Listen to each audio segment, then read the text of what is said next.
Hi, everyone. Before we get started with this week's episode of the Osterholm Update, just wanted to let you know that next Tuesday, March 23rd at 7 p.m. Central, 8 p.m. Eastern, we'll be hosting a live episode of the podcast on our YouTube channel. You can tweet us your questions using the hashtag Osterholm Update Live. The link to the live stream will be posted in this week's episode description. Now to this week's episode of the Osterholm Update.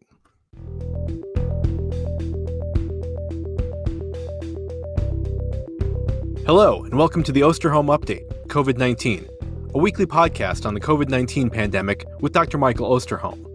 Dr. Osterholm is an internationally recognized medical detective and director of the Center for Infectious Disease Research and Policy, or CIDRAP, at the University of Minnesota. In this podcast, Dr. Osterholm will draw on more than 45 years of experience investigating infectious disease outbreaks to provide straight talk on the COVID-19 pandemic. I'm Chris Dall, reporter for CIDRAP News, and I'm your host for these conversations.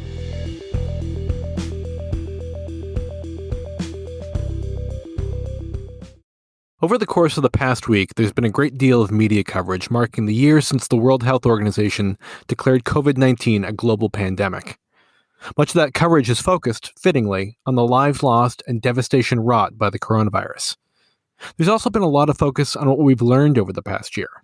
We've clearly learned a lot about the virus and how it spreads, sickens, and kills people over the past year. But with all that we know, how much do we really understand this virus? In an interview last June with the public radio program Here and Now, right as the second wave of U.S. cases was starting, Dr. Osterholm said the following: "I think we all in the public health world have to have real humility right now and just admit we don't understand exactly what's happening, and that we will do our very best to figure it out, to understand it, and to make recommendations about what we need to do to move forward with this pandemic." 2 surges later, in the midst of a decline in cases that's been hard to explain, but facing a potential surge driven by variants, can we say that we have a better understanding of exactly what's happening? And how does that shape the recommendations we make moving forward? The light at the end of the tunnel is getting brighter as more and more people get vaccinated, but do we still need that humility in the face of a virus that has thrown us some curveballs over the past few months? We'll address all these issues on this March 18th episode of the Osterholm Update, as we discuss the current state of the pandemic and the variants. We'll also answer some questions about COVID-19 vaccines and take a look at a recent study on physical distancing in schools.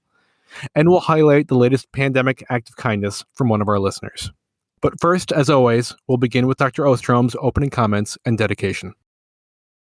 Thank you, Chris. It's great to be back with you, and it's really great to be back with the audience.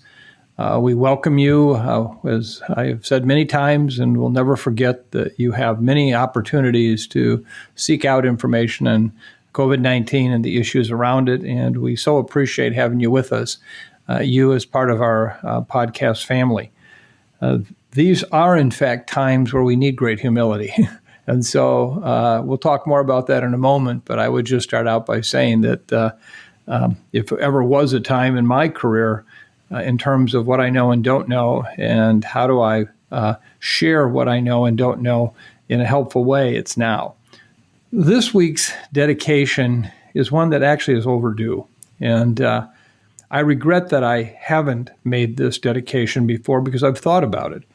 And somehow it just didn't seem to hit the top of the list. But this week is not only at the top of the list, but it's a very important top of the list. This week, I dedicate this podcast to those individuals with intellectual and developmental disabilities. They make up between 1% to 2% of our population, and they include individuals with attention deficit, hyperactivity disorder, autism, spectrum disorders, blindness, cerebral palsy, moderate to profound hearing loss, learning disabilities, seizures, stuttering or stammering, and any other developmental delay with or without intellectual impairment. All of these, though, are something that is very relevant to the issue of COVID-19. And I say that because it isn't often appreciated that persons with intellectual disabilities had higher rates of coronavirus infection than those without such limitations. In this study, they found that those with intellectual disabilities had more than 2.6 times the risk of becoming infected. They had 2.7 times the risk for hospitalization and 1.3 times the risk for hospital death associated with coronavirus infection versus those without intellectual disabilities. It's unclear why this is the case. Is it, in fact, in part, their need for daily care and attendant close contact with care providers? Is it because of less ability to comply with public health recommendations, use of shared transportation? Is it because of residents in long-term care facilities? It's just not clear. But the bottom line is we all know loved ones in our lives who clearly are suffering from intellectual and developmental disabilities. And now on top of it, we throw COVID-19. So this is dedicated to all of you. We so appreciate the gifts that you are in our lives. Rather than being in what some would think of as being a challenge, you're also a gift. So this dedication goes to you. And it's in that light that I come back to the topic of light and the good news. Yes, we're getting there. On today, March 18th, we'll have 12 hours and 4 minutes of sunlight, which is a 23-minute improvement from just 1 week ago. And now that is 2 hours and 57 minutes more of sunlight than we had on December 21st. Isn't it exciting? In the United States, we've now gone through daylight savings time. So we've got that later afternoon. And it's just, there's a feeling in the air that it's getting there. It's getting better. And this summer is when not only will we have lots of sunlight, but we are so hopeful and so planning on also having much better days in living in a COVID-19 world. Let's talk about the current situation in the U.S. and in other parts of the world and what we're seeing with the variants. But first, does that comment you made in June still apply? Do we understand exactly what's happening with COVID-19? This is one of those good news, bad news situations. I know a lot more about COVID-19 than I did last June. And because of that, I know a lot less about it. This is a situation where I find that so many people have to have an answer that perfectly explains what's happening in our world right now. And they'll come up with all kinds of expert opinions or expert facts, I guess some would call it. And a number of them, to me, hold no water whatsoever. And we are lacking in an expert community today that can say precisely, this is what we know and why we know it. This is what we think might be the case, but these are all the reasons we're not sure. And this is what we don't know, and we just have to tell you what we're trying to do to find out, but we don't know. And as I've said so many times on this podcast, I want you to hold me accountable to those very, very same conditions. If I don't tell you what I know based on data or facts or experience, then discount it. Hopefully, you won't believe anything I tell you I don't know about and think that I've shared fact with you, because it won't be. So I think this is a very important time. I come back to the experience that I shared with you in previous podcasts about what happened in November. You know, that song, Fifth Dimension song still keeps playing in my head. This is the dawning of the age of the variants. And the variants have completely changed this game for me. We are no longer talking about the bottom of the third, top of the fourth inning. We're talking about 2 minutes into the first quarter. It is a whole new ball game. So while there is clearly very good news about vaccines, we are making headway in some places around the world. Not at all, and we're going to talk about that more later. But we're making headway in protecting literally millions of people each day around the world. The question is going to be, what will the variants do to that protection? Will it compromise it? Will it have little or no impact? What's happening with these new viruses that, in fact, may challenge us in terms of transmissibility and actual ability to cause serious disease? What will they do in terms of minimizing the protective effect of either natural infection or vaccine protection? So I am very humble about it, and I wish more of my colleagues were, because I sometimes find it difficult when I read headlines or I see quotes in the media and think, now, how could you have said that? What data, gave you that information that you could say that? And I'm not trying to be critical, but I think it's as much of our obligation as the people doing the talking to also have the data to support what we're talking about. And so, yes, humility right now with this virus is a very, very important trait. At the same time, make no mistake, there's a lot we can do. It's not like we're sitting here with our arms up in the air saying, oh my, the sky is falling. No, not at all. There's a lot we can do. But that's in part because we still have a lot left to learn. Okay, so let's look at what's going on in the U.S. and in other parts of the world. What do you make of the current epidemiology of the coronavirus? Well, let me begin by just focusing on good news, and that is about the vaccines and where we're at, because that'll immediately then apply to how do we interpret what's happening with the variants. In the United States specifically, we are at, as of this week, about 11% of our population has been fully vaccinated with 2 doses. An additional 11% have been vaccinated with at least 1 dose, for a total of 21.7% at this point, roughly. When we look at those 65 years of age and older, a population that is near and dear to my heart because of the fact that they are at such a significantly increased risk for serious disease, hospitalization, and death. And right now, we have 36% of those individuals who are fully vaccinated, and we have about 64% who have had at least 1 dose. Now, that, again, is still 35% who haven't had any vaccine, which translates to 20 million Americans 65 years of age and older. That is still the very vulnerable population that I worry so much about. So the good news is this is happening. I'll comment more later, but on a global level, we still are leaving the middle and low-income countries pretty much out of it. And this is a tremendous challenge, both from a humanitarian standpoint, but also from a strategic standpoint of protecting our vaccines. Where we're going to see the variants that have the potential to compromise the protection that our vaccines provide us, I am convinced is going to come out of this widespread natural infection transmission model of the low and middle income countries, where we are doing little at this point to vaccinate more than just a small portion of that population. So that's our challenge, and I believe we should be taking that on for humanitarian reasons, but I also believe it is such an important strategic effort that we need to launch to see how we can manufacture vaccines, distribute vaccines, get them in people's arms around the world, and shut this virus down on the planet, not just in a country, not just in a region.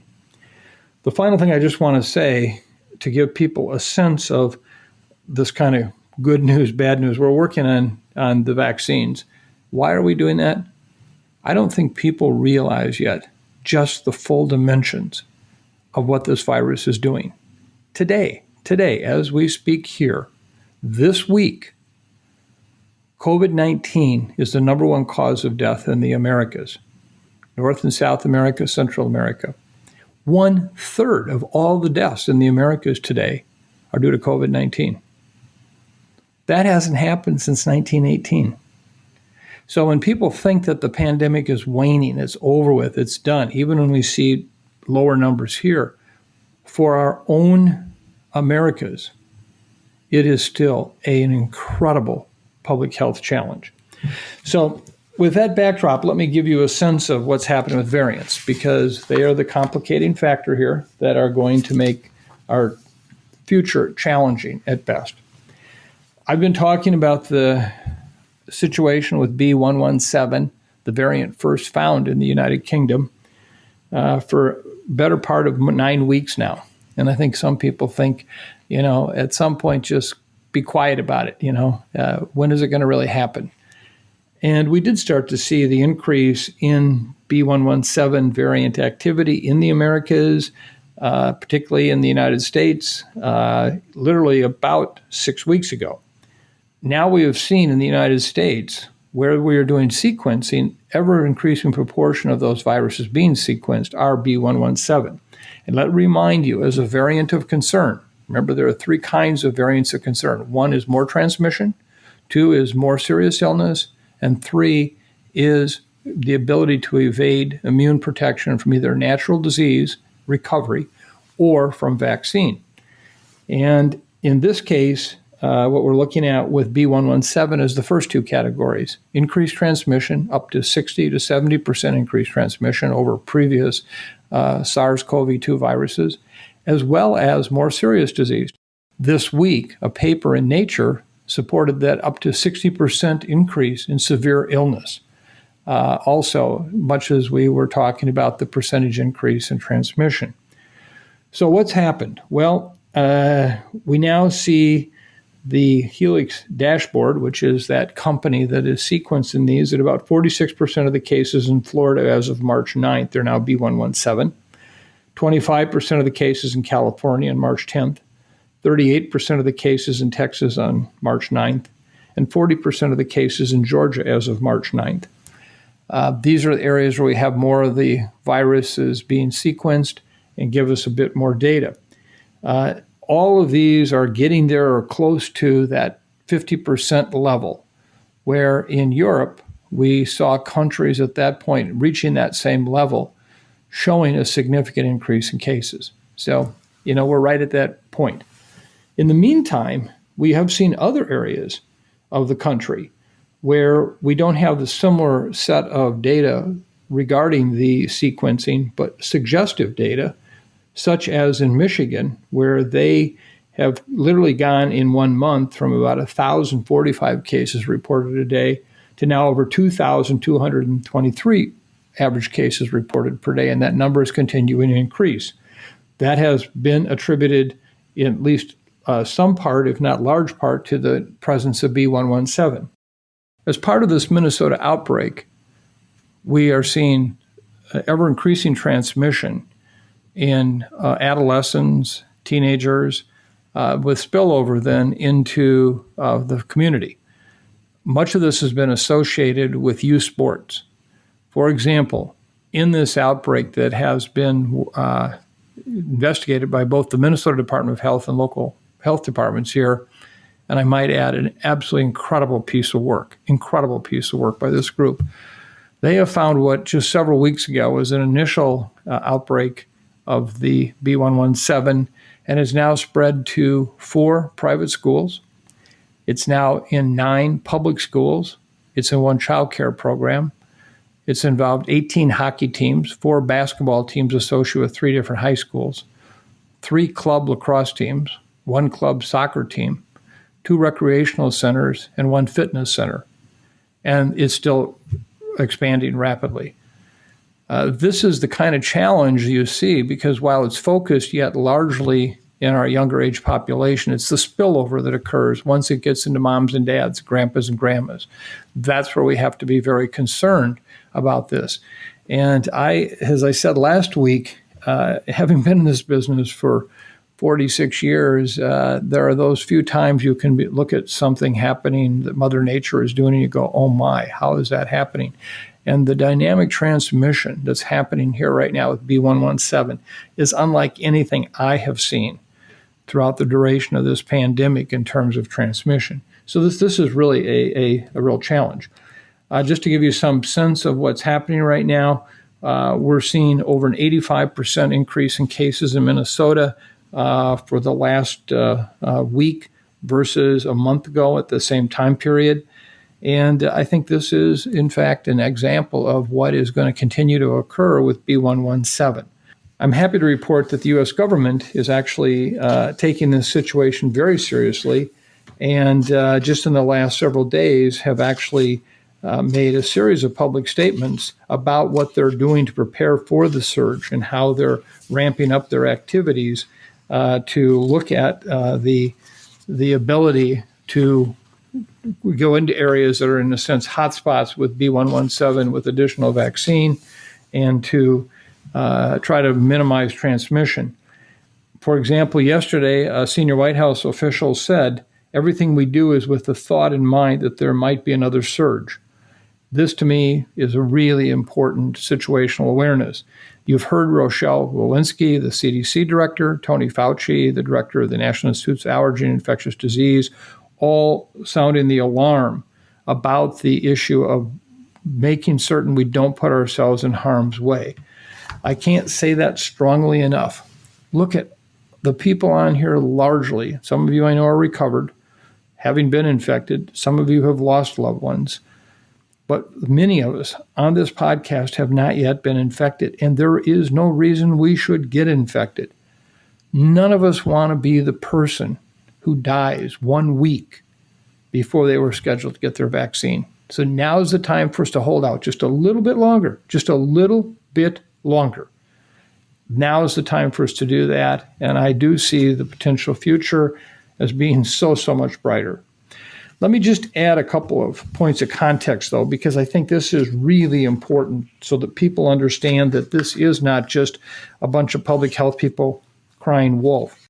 But if we look at some of the countries in Europe, remember what's happened in Europe. They had major activity in that December-January time period that we did from non-variants. This was their response. Lockdown. We didn't. They did. And so when B117 started to show its ugly face in Europe, spreading from basically the UK to other countries in Europe in late December, early January, these countries were already in lockdown for the previous surge. And so at first, B117 really didn't have a chance to take off nearly as much. But since that time, that has really changed. Now, I've already shared with you over and over again what's happened in England. And they are now literally just beginning to open up. The government leaders and public health officials in England have made it very clear they will take additional steps again should they see a spike in cases occur as they open up. Their hope, like ours, is to get more and more people vaccinated. And in this situation, they're further ahead in getting more of the older population vaccinated. We still have a ways to go to get that done. What's happening in Germany now? They are now seeing a very rapidly increasing occurrence of cases. They've had over a 46% increase in cases of B117 over the past 2 weeks. As was stated by one of their public health leaders, we have clear signs the third wave in Germany has already begun. The latest modeling from their leading infectious disease institute predicts that if the increase continues at this rate for the next 4 weeks, Germany will have a higher COVID incident rate than it did at Christmas, its previous peak. So they're very concerned even with what they've had in place. For example, most stores have been closed in Germany since December 16th. Restaurants and bars have been closed since November 2nd. They did reopen elementary schools last week and hair salons on March 1st. Germany extended their lockdown until March 28th, but are considering easing some restrictions in areas with lower infection rates to allow some non-essential business to reopen. Again, they emphasize easing of restrictions will be quickly reversed with an emergency break if incidence exceeds 50 cases per 100,000 residents for 7 consecutive days. So here is a place that's basically been dealing with this situation for almost 3 months. Let me just close with a couple of other examples of countries in Europe, which I think really are very instructive on what we might expect to see here. Over the course of recent weeks, I've heard over and over again from various experts in the media saying that, number one, seasonality is now critical to the case numbers dropping and that we won't see a surge of cases with B117. There's no way they can say that. We still have no evidence that seasonality is playing a role in the transmission of this virus.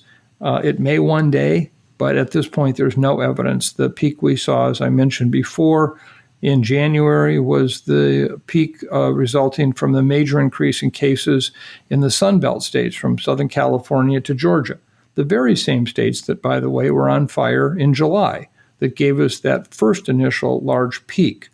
If you look at what's happening in the Northern Hemisphere, the Southern Hemisphere, absolutely no sense that seasonality is playing any role. I only point this out because that would be a convenient way of saying why the case numbers are dropping and will stay low. The other one is that we have hit herd immunity, or that we have such protection in the United States from the number of people who have been infected.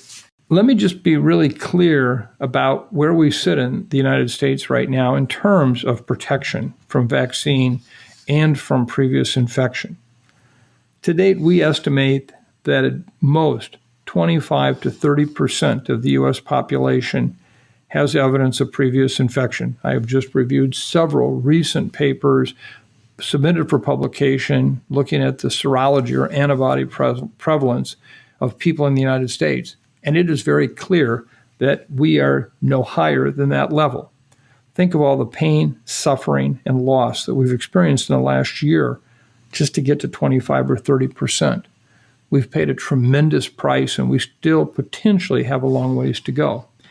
If you add in the vaccination numbers I just gave you, about 11% of the population being vaccinated, 21 plus percent with one dose at least, that adds up basically to 45 to 55% of the population currently protected. I tell you this because two countries right now in Europe are experiencing major increases. I mean, we're talking about exponential growth curves. One is Malta. While it's a much smaller country and their numbers are much smaller overall, their peak in mid-January when it was really high was 197 cases a day. Now we're seeing actually 7-day averages of 307 cases, and the number is rising quickly. I mean, it is on a rocket ship north. When you look at them, they have had almost 17% of their population has had at least one dose. It's not that far off from ours. And more importantly, when you look at what's happened, they have had a history of lots of infections in Malta already. So they are, in a sense, very similar to us of what we might expect to see with protection from previous infection and vaccine, and yet seeing this, and this, by the way, was all B117. It's very clear that B117 is driving this particular increase. If you look at the rest of the world as a model, you can see what is happening. And so from that perspective, I just want to really emphasize why it is we must pay such close attention. Let me close this section by commenting on the variants of concern that are other than B117 and the ones that we've been most concerned about. And I have to start at the top of the list, which is the P1 variant, the one we've seen in Brazil. Right now, Brazil is a total house on fire. We are seeing major increases in cases literally every day there. Their 7-day average in their mid-January peak was about 54.6 cases. This was before really P1 started. This past week, it's now up to 71.4 thousand cases per day, and it's climbing really quickly. P1 is by far the most important of the variants we're seeing there. This is the one that has the ability to evade immune protection of vaccines and previous immunity from natural infection. How much it evades it is still unclear. There's now increasing evidence that also it may be much more infectious and causing more serious illness. So it would, in a sense, include all three of the buckets that we talk about with variants of concern. We're seeing major increases in hospitalization in Brazil such that they are, by their own declaration, in crisis. In the southern states of Rio Grande do Sul, ICUs are so overloaded that the largest public hospital treated COVID-19 patients in the state capital, Porto Alegre, said Sunday it was forced to close its doors to any new patients. It just can't take them. This is being played out in a number of locations through Brazil. What will happen with P1? We don't know. Will we see it coming to our back door? Surely it's here. How much will it spread? We don't know. We're seeing it now take off in Uruguay. We're seeing it take off in Paraguay. One of the reasons why the Americas, as I mentioned earlier, are such a critical issue. So this is one to stay tuned on. We often get asked questions about variants of concern in Africa. We haven't had a lot of information coming out of there. However, we're now seeing in Ethiopia a rather substantial increase in cases and what's happening there. And cases are rising quickly in countries like Libya, Kenya, the Ivory Coast, and Guinea. So while the data are very limited in what's happening in Africa, it is clear that there are an increasing number of infections there that we need to be concerned about. So, Mike, do we know anything more about the New York and California variants that have been reported? We have heard a lot about variants of concern that originated right here in the United States. Most notably, one was called the California variant, B1429 and B1427. And I think the data right now on those, which have been refined over the past several weeks, they find that they may be slightly more infectious or transmissible, but the data still are inconclusive. They are not main drivers of transmission like we're seeing with B117. The New York variant is more interesting and likely of importance. There are now two sublineages of it, with one carrying what we call the E484K mutation, the one that is so important with P1 and B1351. The ability to evade immune protection. So I think this is one I would call it a variant under investigation, but it could turn out to be a very significant variant here in the United States.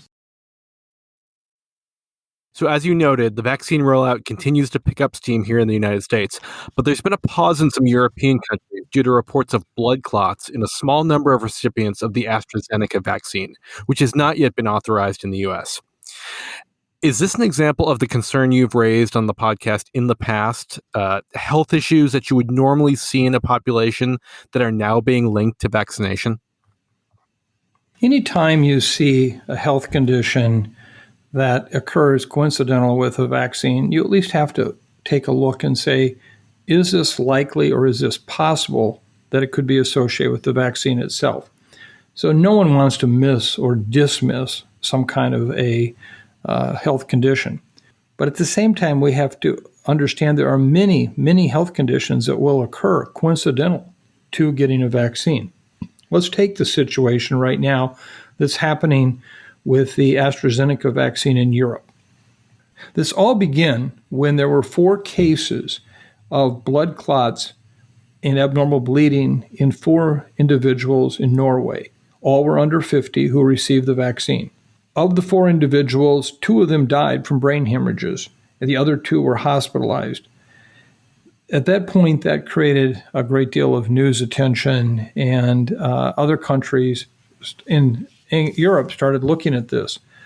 As of today, there have been 19 countries that have decided to delay any further use of the AstraZeneca vaccine, despite the fact that the European Medical Authority, the FDA basically of the EU, and the World Health Organization have said, do not suspend the program at this time, as there is no conclusive data that these are really related to the vaccines. If you hear that, you say, well, how can that be the case? Look at what's happening here. Well, let me just back up and give some context. If you look at the United States and the roughly 330 million people we have, every year between 300,000 and 600,000 people develop these similar blood clots. 60 to 100,000 Americans go on and die annually from this type of thromboembolism. Looking at those numbers and extrapolating out to the fact that every day we're vaccinating now about 2 million people. Based on this estimate I just gave you, you could expect about 1,000 to 2,000 of these blood clots to occur in the U.S. population every day.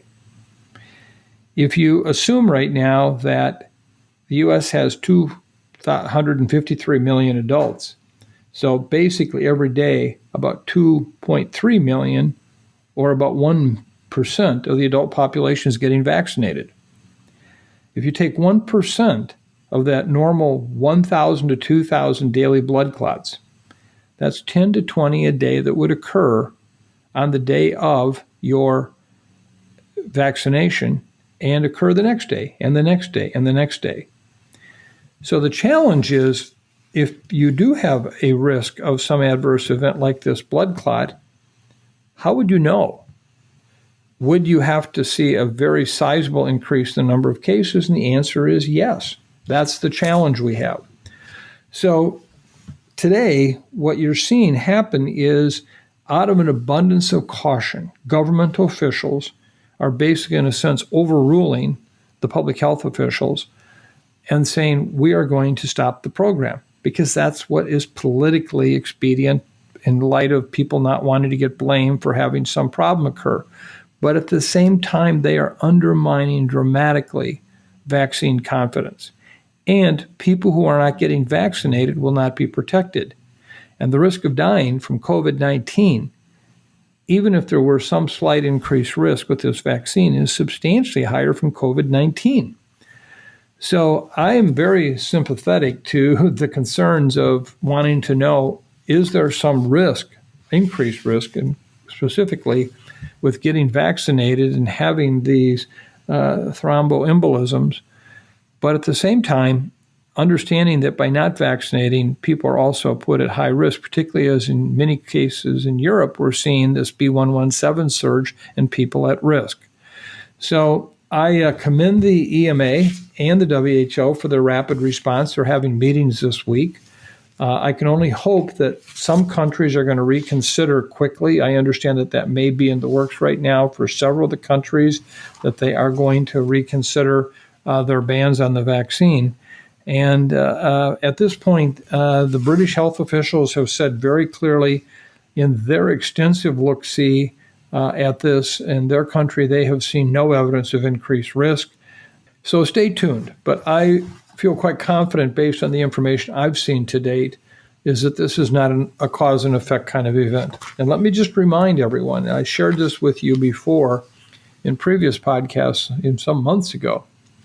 If we were to vaccinate 1 million 55 to 64-year-olds today, 1 million, we would expect in the next week 170 of those individuals to die by whatever cause, all-cause mortality. Just a straightforward actuarial table kind of a calculation.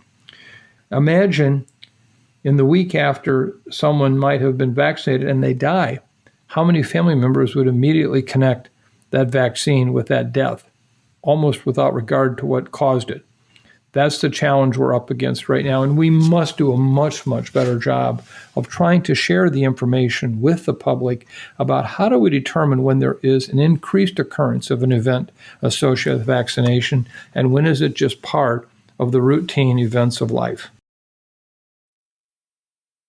Has there been any movement that you're aware of on the issue of extending the interval between the first and second doses of the COVID-19 vaccine here in the United States? There has been. Actually, I personally have had conversations with some senior White House leaders in this area about this in the past week. And now that they're beginning to see the whole surge issue of B117 as a possible reality, everyone's talking about what else can be done. And so I don't know what will happen. Recall that we laid out 4 different scenarios that would help us get more vaccine to those who are 65 years of age and older. One was just targeted. Right now, we are basically opening up vaccine to almost anybody and everybody on a given statewide basis. Governors are feeling the need to do that, even though vaccine isn't going to be available in any larger quantity for some time. They're doing that. Well, when you do that, what happens? You take vaccine away, then could possibly go into those 20 million people 65 years of age and older, again, where the most severe disease, and again, where the hospitalizations and deaths are going to occur. So that's number one, is just target vaccine to that group. 2, do the delayed dose for weeks, 8-10 weeks till we get more vaccine and we get through this possible surge. 3, stop giving second doses to people who have already been infected and then vaccinated. We have clear and compelling data that show that they are protected in a very, very high level of protection after 1 dose after natural infection. Use the second dose for others. Finally is the issue of why are we still continuing to use the high-dose Moderna vaccine at 100 micrograms when we know 50 will work just fine. And boy, wouldn't that be great if we could double the Moderna vaccine availability. So I'm hopeful that we're going to continue to have more discussion of this, but every day we waste is a day that we can't get more of these individuals vaccinated. Now, I've heard from some of you about how you feel like, wait a minute, we've got to take care of people under 65, those who from any number of different risk categories that are surely deserving. We want you to get vaccinated. As I've shared with you, it's in the document that we produced, the CIDRAP viewpoint. We're just talking about trying to save the most number of lives. And the way to do that right now would be to target as many people as possible, 65 years of age and older, and don't waste a day after you have more vaccine and you get them vaccinated to get others younger than that at risk, whether it be race, ethnicity, occupation, underlying health conditions, get them vaccinated, but get those 65 years and older vaccinated first. So let's stick with the vaccines here since we've gotten several questions about them from our listeners. One listener, Lisa, wanted to know whether you can get or spread COVID-19 after vaccination and how much protection the vaccines offer against the different variants. You mentioned B1017 earlier. What do we know about that, Mike? We have surely been challenged by the issue of once you're vaccinated, in this case 2 doses, 1 dose, depending on which vaccine you're getting, why do you need to continue masking? Why do you need to continue to worry about yourself being infected? And those are legitimate questions, and we've talked about those here on this podcast. We're going to continue to talk about those here on the podcast. I think the really important message to send here is that what data we have doesn't at all suggest that one can be infected once vaccinated with an asymptomatic or very mild infection and spread it to anyone else. So I think that one really, I'm feeling more confident about all the day. I did feel confident months ago, but even more so now. So I don't think that's a problem. As far as the variants, the P1 and the B1351, those that do evade immune protection, we're still trying to figure that out. Just how much does it reduce our protection? We do know from the vaccine trials that there was some protection against severe disease, hospitalization, and death. That's really good news, even in the face of that variant. But with what we've seen in Brazil in particular, we still have questions. So we're going to have to hold on to understanding what B1351 and P1 mean. The important message to get across now, however, though, is that the B117 variant, the one that's literally on top of us right now, is, in fact, vulnerable to our vaccines. They're very protective against that variant, and that's why we need to get as many people vaccinated as possible. So, Mike, here is an issue that is of interest to parents across the country. Many school districts around the country are reopening for in-person learning. And a study came out last week that suggested 3 feet of distance between students may be as safe as 6 feet, which is what the CDC recommends. What did you make of this study? Well, it surely has received a lot of attention, and let me just try to put it in context. This paper came out of the Harvard Medical School with a very distinguished group of researchers, and what they looked at was the transmission of SARS-CoV-2, the virus causing COVID-19, from asymptomatic and pre-symptomatic individuals in healthcare settings who actually had medical masks on and eye protection. Because they used genetic sequencing, they could actually demonstrate with certainty that person A infected person B, and under the conditions with which that occurred. And they described 3 different instances where, despite medical masks and eye protection, transmission occurred, even if the person themselves were masked who was infected. And this shouldn't be a surprise.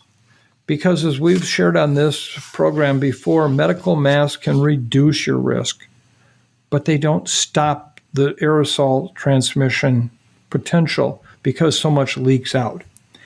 And this paper, which I hope everyone will read, we will put this on our website for a link, really gives people, I think, the information that is important to understand. If a medical mask in of itself was not enough to stop transmission from somebody who's wearing it who is infected, or someone who was wearing it who is not infected, who, by the way, had on an eye shield and still got infected, it just demonstrates how infectious this virus is.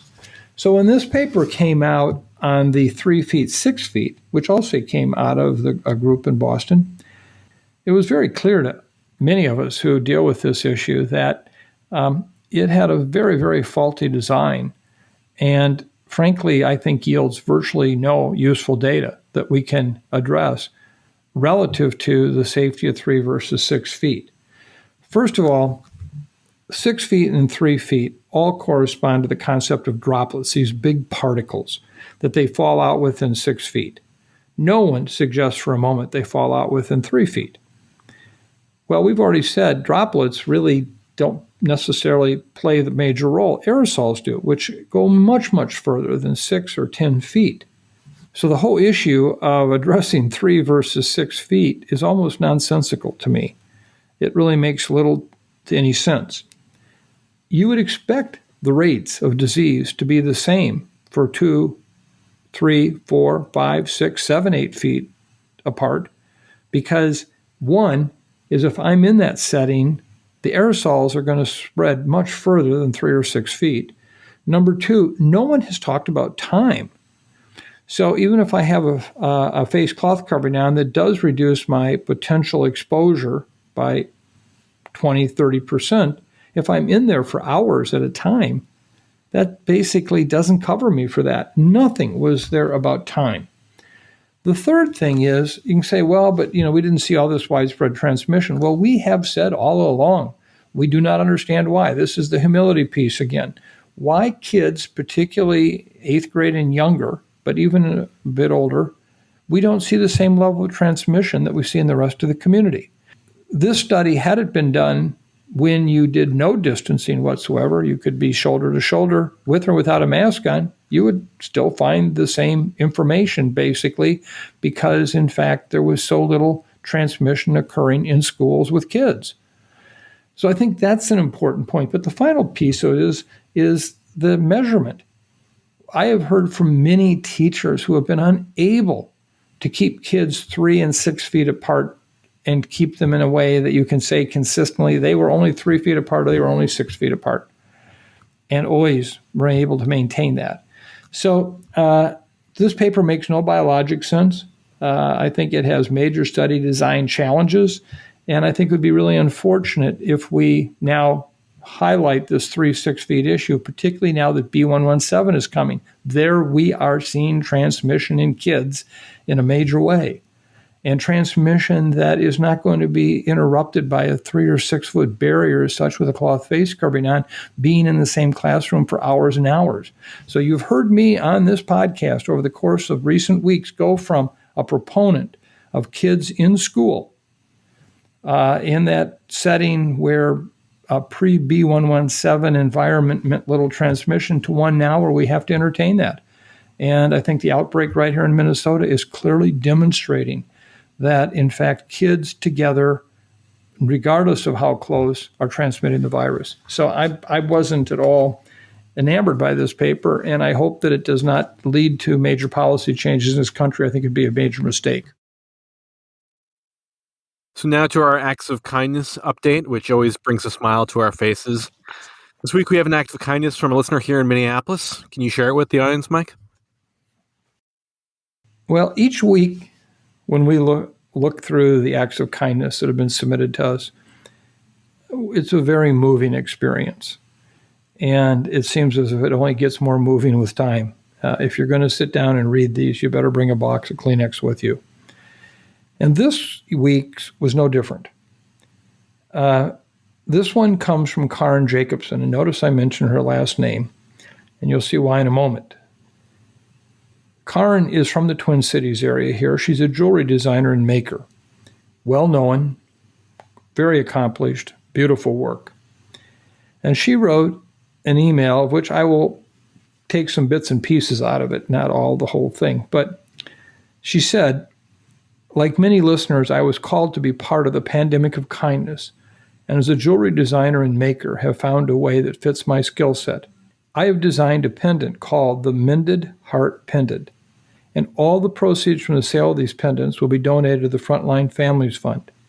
I'm hoping that it will be a reminder to all who wear them of the importance of frontline healthcare workers, of their hard work and sacrifices over the past year. At the same time, I am glad to be able to donate the proceeds of the sales to such a terrific nonprofit. There is nothing that can make up for these families' profound loss, but ensuring better access, resources, and scholarships can at least keep a tragic situation from getting so much worse. Karen has designed what I would call, as much as the jewelry piece of the pandemic, and you must see this heart. It is simply remarkable. Just know that in partnership with her retails, Karen has committed to meticulously crafting beautiful art jewelry and wedding rings.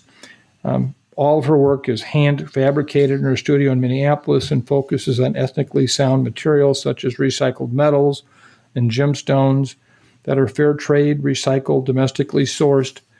So I urge you to consider taking a look at it. The link is on our website. Know that the proceeds, all of them are going to go to the Frontline Families Fund, that fund that we helped start to take care of the family members of healthcare workers who have died from COVID-19. And also, I hope you'll go visit Karen's website just to look at the beautiful jewelry that's there. So, Karen, is an act of kindness. I can't begin to explain how much this means to us at CIDRAP. I know many, many individuals on this podcast today are going to also feel the very same when they see your piece of work. I also would urge you all in that same light to go back and consider the download of Vaccinate with Love, the Peter Lake wonderful anthem for vaccination that was in our 44th episode done on February 18th. He too is donating the proceeds of any downloads that occur with that song to the Frontline Families Fund. And so to you artists who are so amazing with hearts as large as the world, thank you. I can't tell you how much it means. And Karen, thank you in particular for your beautiful work and the message that it sends to all of us around the world. We must and can support our mended hearts. And a reminder to our listeners that if you want to share your pandemic act of kindness with us, please email us at osterholmupdate@umn.edu. Your closing thoughts today, Mike? As I've done in the past several weeks, I have gone back and revisited the vault of dedications, and some have particular meaning that I think are worth bringing back for a second go-round. And given where we're at right now, given the fact that we've got to get through these next weeks, we've got to get people vaccinated. Remember, we don't want anyone on this podcast to be the person who dies 1 week before they were scheduled to get their vaccine. We are not going to let that happen. Collectively, as a family, we're not going to let that happen, and we don't have to. But it's going to take us helping each other. And it's not going to be easy for the next few weeks. I know that. So I pulled this song back out as you might say, a tribute to that very mindset. This was played originally on episode 13, way back last on June 24th. It was a hit written by Bobby Scott and Bob Russell. It was originally recorded by Kelly Gordon in 1969, and then later that year, the Hollies recorded it. It was of note that Russell was dying of lymphoma at the time that he wrote the song and literally finished it just before he died. The title, He Ain't Heavy, He's My Brother, has very special meaning. In 1940s, these words were adopted as a slogan for Boys Town Children's Home. Father Ed Flanagan, who began Boys Town, noted that he first heard those words in 1918, as one of the youthful residents said to him as he was climbing the stairs with a boy on his back. The boy carried his brother, who had had polio and was in leg braces.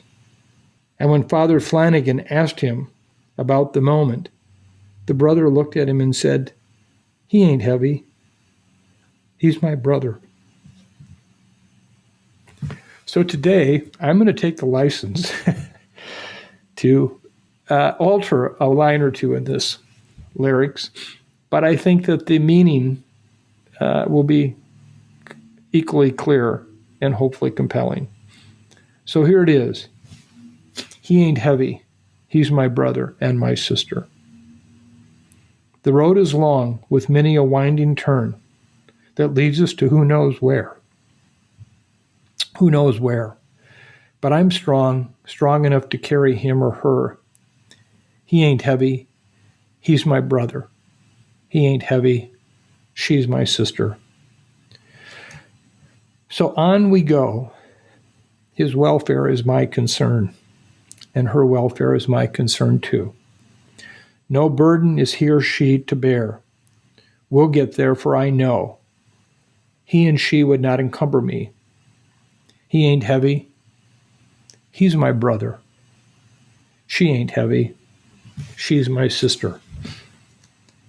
If I'm laden at all, I'm laden with sadness, that everyone's heart isn't filled with the gladness of love for one another. It's a long, long road from which there is no return. While we're on the way to there, why not share? And the load, it doesn't weigh me down at all. He ain't heavy. He's my brother. She ain't heavy. She's my sister. He's my brother. She's my sister. He ain't heavy. He's my brother. She ain't heavy. She's my sister. Thank you again, all of you, for being with us this week. A lot of information to cover. I'm sorry we don't have more time to get into many of the other questions that you asked. Great questions. Just be safe. This time that we're coming upon is going to pose some new challenges and new risks. Just hang in there a little bit longer, just a little bit longer. We're going to get through this. Days are getting lighter. To our colleagues and friends and family members in the Southern Hemisphere, I'm sorry. We're trying to ship as much sunlight as we can across the equator to you. Just know your turn will come soon. And just be kind, be patient, be safe. Look for the facts. Be humble. And just remember, he and she ain't heavy, because they're our brothers and sisters.